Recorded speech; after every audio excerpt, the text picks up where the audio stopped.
नमस्कार, आप देख रहे हैं क्लीन न्यूज यूपी और मैं हूं आपके साथ नेहा परिहार। वक्त हो चला है उत्तर प्रदेश से जुड़े कुछ खास खबरों का। खबरों से अपडेटेड रहने के लिए वीडियो को अंत तक जरूर देखें।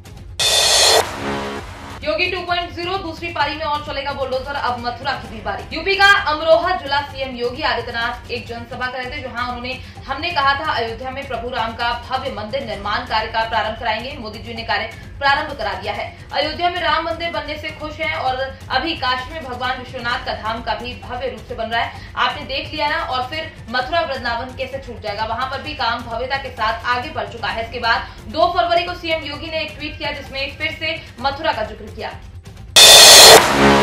समग्र विकास और कानून व्यवस्था के राज ने दिलाई भाजपा को सफलता। करीब 2 महीने पहले जब पश्चिम से चुनाव की शुरुआत हुई तो सर्द का मौसम में चुनावी तस्वीर पर ओस की बूंदें जमी हुई थी। बहुत कुछ धुंधला और उलझा हुआ नजर आया। 2017 के चुनाव में पश्चिम से भाजपा के पक्ष में चली हवा ने पूरे प्रदेश में तूफान जैसा रूप ले लिया था, पर इस बार किसान आंदोलन से उपजे हालात और समाजवादी पार्टी रालोद गठबंधन ने भाजपा की राह में कांटे बिछाए हुए थे। बेरोजगारी, बढ़ती महंगाई, आवारा पशुओं से फसलों के नुकसान जैसे मुद्दे हवा में तैर रहे थे। पिछड़ी जातियों के नेता स्वामी प्रसाद मौर्य द्वारा सिंह चौहान, धर्म सिंह सैनी और ओम प्रकाश राजभर सहित करीब दर्जन भर विधायकों ने भाजपा से पाला बदलकर जातीय समीकरणों को उलझा दिया था।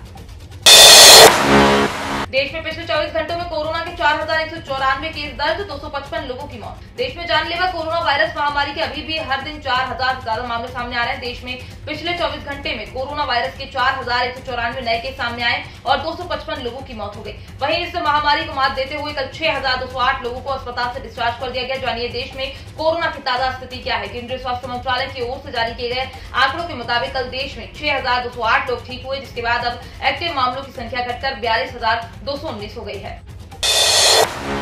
क्रोनिक किडनी डिजीज से विश्व में 850 मिलियन लोग प्रभावित, समय पर इलाज ही इसका बचाव। इंटरनेशनल सोसाइटी फॉर नेफ्रोलॉजी द्वारा जारी जानकारी के मुताबिक क्रोनिक किडनी डिजीज से दुनिया भर से 850 मिलियन लोग प्रभावित होते हैं। इस रोग की वजह से हर साल होने वाली मौतों के आंकड़े लगातार बढ़ रहे हैं और एक अनुमान के मुताबिक 2040 तक ये मौत का 5वां सबसे प्रमुख कारण होगा। Doctor Anuja Porwal, adrenal director nephrology Fortis अस्पताल नोएडा ने कहा है कि विश्व गुर्दा दिवस 2022 का theme kidney health for all रखा गया है। ये दुनिया भर में किडनी के रोगों से ग्रस्त लोगों के बारे में जागरूकता बढ़ाने का आह्वान करता है। किडनी रोगों से बचाव और इसके प्रबंधन की तत्काल आवश्यकता है।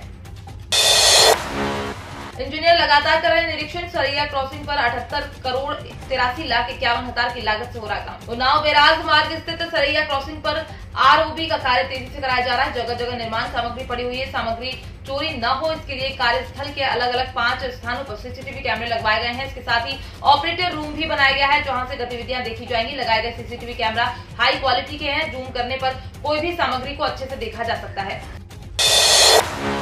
अब सिंचाई के लिए किया जाएगा काम। चुनाव किला पर्यटन के रूप में विकसित होगा। मिर्जापुर में बढ़ियान विधानसभा सीट पर 2017 के बाद 2022 में भी जीत दर्ज करने वाले यूपी सरकार के वैकल्पिक ऊर्जा राज्य मंत्री रमाशंकर पटेल ने जनता का आभार जताया है। उन्होंने कहा है कि बढ़ियान क्षेत्र में जो काम बाकी रह गया है उसको प्राथमिकता के आधार पर पूरा किया जाएगा। क्षेत्र में पेयजल का संकट था, उसके समाधान के लिए काम किया जा रहा है। उसे पूरा करना पहली प्राथमिकता होगी। कोरोना के चलते सिंचाई के लिए पर्याप्त काम नहीं हो सका है। सिंचाई की बेहतरीन व्यवस्था करना है। अब की बार उसके साथ ही अन्य कार्य को पूरा किया जाएगा।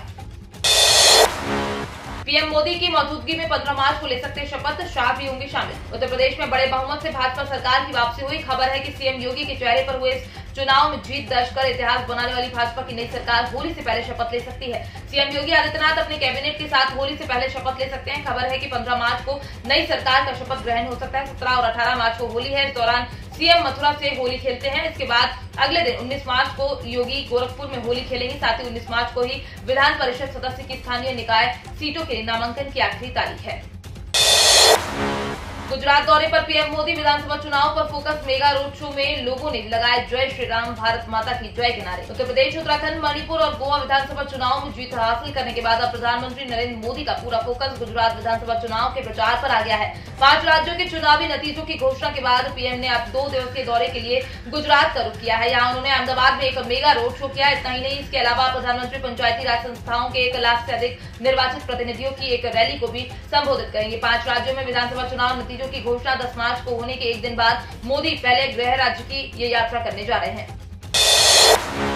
पीएम आवास योजना से जुड़ी खबर, उपभोक्ता फाइल को 30 मार्च तक कराएंगे अपडेट। पीएम आवास योजना के तहत उपभोक्ता अपनी फाइल को अपडेट करवाने के लिए 30 मार्च तक जांच करवा सकते हैं। जिन लोगों के फ्लैट के लिए या सहायता राशि के लिए पीएम आवास योजना के तहत आवेदन किया था, जिसको फ्लैट की फाइल सहायता राशि में ट्रांसफर करवाना हो, अपना नाम बदलवाना हो, फाइल की जांच करवाने के लिए पालिका बाजार स्थित नगर निगम कार्यालय से संपर्क कर सकते हैं। Deputy municipal commissioner Jitendra Kumar ने बताया कि जिन लोगों ने अभी तक अपनी फाइलें जमा नहीं कराई हैं, वो भी अपनी फाइलों को जमा करवा सकते हैं। इसके लिए निगम कार्यालय की तरफ से पहले भी सूचना जारी की गई थी। लाभपात्र लाभुकों के खातों में किस्त डाली जा रही है। इसके साथ ही बचे हुए लाभार्थियों को सूचित किया जा रहा है।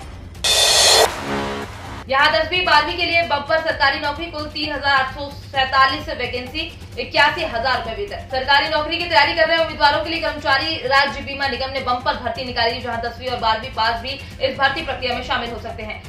ESIC भर्ती अभियान के माध्यम से अपर डिवीजन क्लर्क, स्टेनोग्राफर और मल्टीटास्किंग स्टाफ पदों पर 3,800 से ज्यादा पद भरे जाएंगे। इच्छुक और योग्य उम्मीदवार ESIC की आधिकारिक वेबसाइट esic.nic.in पर जाकर आवेदन कर सकते हैं। कर्मचारी राज्य बीमा निगम की आधिकारिक वेबसाइट पर जारी नोटिफिकेशन के अनुसार इस भर्ती अभियान में दिल्ली, उत्तर प्रदेश, हरियाणा, राजस्थान, छत्तीसगढ़, मध्य प्रदेश, असम, गोवा समेत कई राज्यों में UDC, स्टेनोग्राफर और MTS की रिक्तियों को भरा जाएगा। तो ये थी दिन भर की 10 बड़ी और अहम खबरें। खबरों से अपडेटेड रहने के लिए क्लीन न्यूज यूपी को सब्सक्राइब करना बिल्कुल ना भूलें। और आप न्यूज कहां से देख रहे हैं कमेंट में जरूर बताएं और वीडियो को लाइक भी करें।